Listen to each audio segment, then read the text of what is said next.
74% of Americans now say the American dream is harder to obtain than in the previous generation. Stats like that are probably why more and more young Americans are embracing socialism. And this is what's stunning. It's not just the pink-haired liberals who are embracing socialism, who work at coffee shops.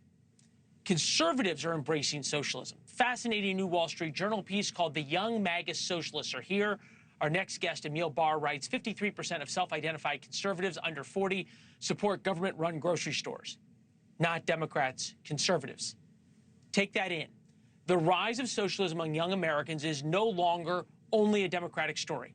Young conservatives who grew up hearing that government was the problem are increasingly asking why the government isn't doing more to make their lives easier, which in 2026 simply means more affordable.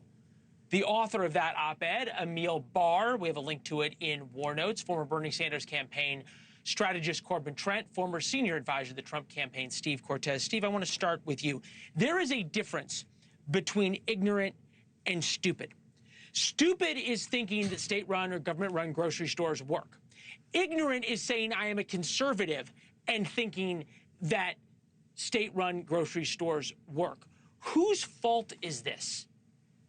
I blame it primarily people my age and older, so middle-aged folks and the boomers, because we created a system that was sold as capitalism, but it wasn't capitalism. It was a rigged crony system that only benefited the connected managerial elite. It engaged in the wholesale offshoring of American production throughout the world while importing workers from all over the world to come to the United States and compete against our labor force, most harmful to young Americans. So it's no surprise that young Americans, unfortunately, are to some degree surrendering to this seductive siren song of socialism, even some young Americans who claim to be on the political right. Yeah, Emil, you picked up on this trend. It's a brilliantly written op-ed.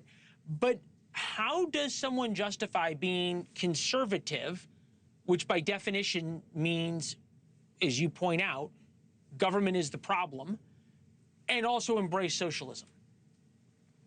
Well, I think the problem is that they want to vilify others for their economic situation.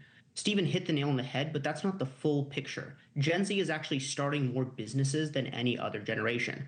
I myself started a company when I was a teenager and became a decamillionaire by the time I turned 20, but the problem is that's not the story that politicians tell. Instead, the left especially tries to vilify successful entrepreneurs and sell Americans on the false promise of socialism. Do you know the only group of people that gets rich in a socialist government? The bureaucrats. Everyone else, historically speaking, actually starves. Well, and the history is universal in that. But I know, Corbin, you disagree with all of this. Go ahead. Jesus. I mean, it's not that I disagree with all of it. Disagreements is like whether or not we should have steak or we should have shrimp for dinner. The thing is, it's just factually incorrect. It's, you know, I mean, the fact is, let's look at facts. America was built, the Hamiltonian system. This country, from its founding, was built on the government being involved in the building of infrastructure, the building of industry, and the support of that. It's not something new.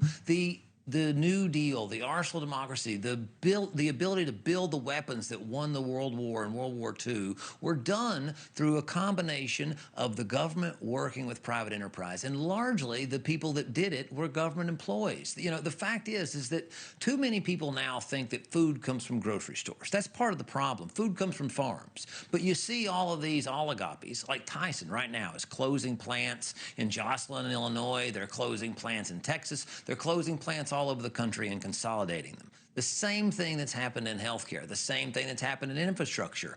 This problem cannot be fixed with market solutions. There's going to be a lot of rebuilding in this country with people's hands. We need to build housing. We need to build hospitals. We need to build factories. And every time the government tries to do that, and every time the government tries to do that stuff, it screws it up.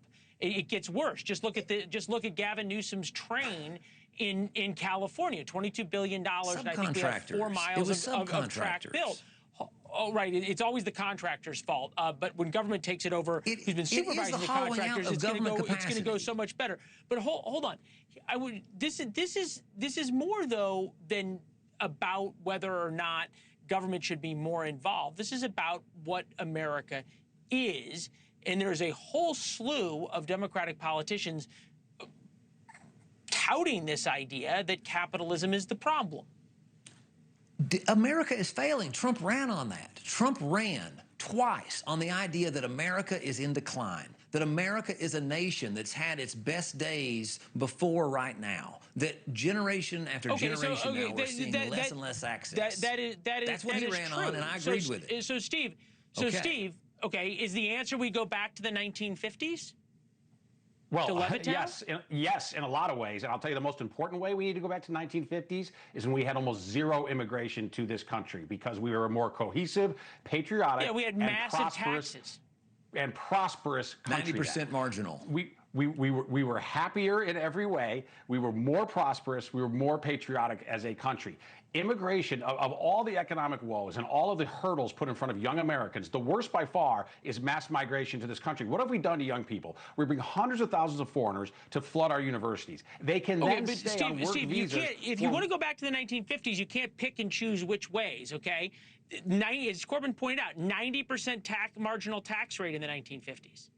Yeah, with almost zero immigration. And the government. And families able to support themselves well on a single income. Yes, do I want to go back to the 1950s economically? Absolutely. And we can get back there. And the way we get back there is populist nationalist economics, not socialism. But we can't just say, oh, they're terrible Marxists, and that's as if that's sufficient. No, they are Marxists. Okay, that's real, the DSA. However, we have to offer a better alternative. And I think J.D. Vance so there's this idea now.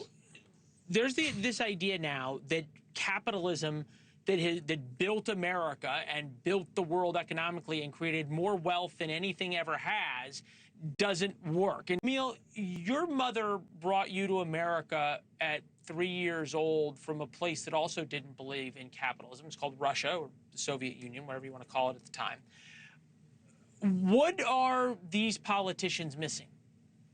Well, the truth is, and all of the facts, we want to talk about facts, the facts show that capitalism is the best system to take people out of poverty. It's not a perfect system, but it's the best system that we have. History has proven that time and time again.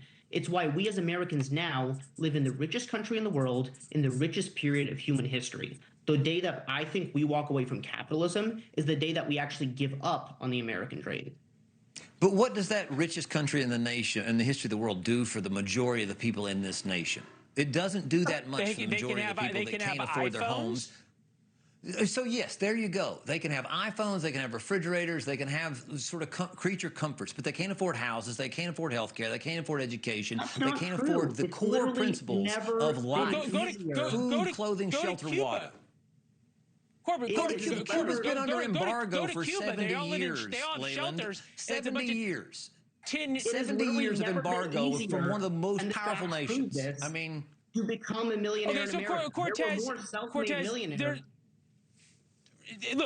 Cortes, and there are more poor people. There are more poor people than self-made millionaires, my friend. Okay, so there are more people. Cortes, 40% of Americans made less than $35,000. I want to get Steve in here.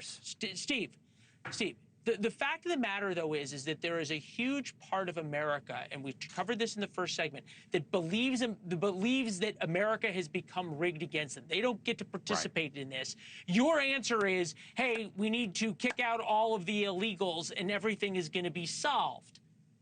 It's a huge part of the equation. It's not the only part. I also believe in protectionism, which we also had in the 1950s. Protect American workers, protect American industries. Capitalism does work, but there have to be collars around capitalism, and populist nationalism But you say exactly that. The greatest economic expansion we had in America was from the 80s through the 2010s. And you're saying we... And what did that period do to public belief in capitalism? It did nothing but collapse. Why? Because we now have, for the first time in American history, most young people believe overwhelmingly that they are not going to live as well as their parents or grandparents. That's a tragedy, okay? It's a tragedy. Now, it doesn't mean that we turn to leftist command economy socialism. No, but I understand why that's seductive to young people. It means that we have to get to real free market, free enterprise, Main Street economics. We have not had that. Free market and free enterprise. Hold on, but Steve, and I'm going to, before everybody else jumps down your throat, I'm going to, because you're talking out of both sides of your mouth. You're saying free enterprise and free markets and protectionism. Those two things don't exist together. It's totally together. consistent. No, free enterprise for the United States. for the betterment of our people because we care about our prosperity, not global prosperity. There's no contradiction there, Leland, to say, yes, we want Steve, but here's right the thing, too, even within the United States, we want Main Street to thrive, not massive corporations. So one place where I will agree with the populist left, the concentration of economic power among a very small amount of hands, whether you're talking mogul individuals or giant mega corporations, it's very problematic. And it's another reason why young people are increasingly turning to socialism. So what do we need? We need the capitalism of Main Street. We need the free enterprise of Main Street. Let me with get Emil back. When against Steve and foreigners. I agree, Leland, when we finally figure out how to agree, if Steve and I are closer to agreement than I think the decamillionaire over here, for sure, that thinks that he's made it so everybody else, I American, so can you. When me and Steve figure out how to work things out, you folks are done for because we're going to rebuild this nation with our bare hands. We're going to build the power we need. We're going to build the damn infrastructure that we need, and we're going to be guys, hold on, guys. Okay, Emil gets the last word here, but Emil, I want to preface it with this. You came from Russia, and I've been saying on this program for 4 years, I believe in America, I believe in American exceptionalism, I believe in the free market. That said, one of the things that makes America great is it's fair and it didn't have an aristocracy. It has an aristocracy now. You want to know a place the aristocracy didn't end up so well? Didn't end up so well for him in Russia, didn't end up so well for him in France. Why shouldn't people be scared of that in America? Because it's just not true. If you're not successful in America today, it's not because of the billionaires or the immigrants, as you guys say. It's because you haven't actually tried to build a business. America is a country that rewards builders and creators, people who work multiple jobs while starting their business. They sacrifice, they take risks. You can't expect to have the working conditions of a European oligarch, refuse to take any personal risk through business loans or other vehicles, and then complain it's the government's fault that others have more money than you. That's just not how the system works. The system rewards... That actually is how the system works. The system is functionally rigged against people actually getting ahead. That's the reason you see less and less social mobility, class mobility, period. Well, we see more... Look, the fact of the matter is we see more and more Americans get ahead. Gentlemen, we're having all three of you back. It's one of the best conversations we've ever had on this program, and this issue is not going away. So hit pause. Don't take the tape back to Blockbuster. We'll be back. Thank you for watching. Subscribe below and download our NewsNation app right now on your phone, and you will get fact-based, unbiased news for all Americans.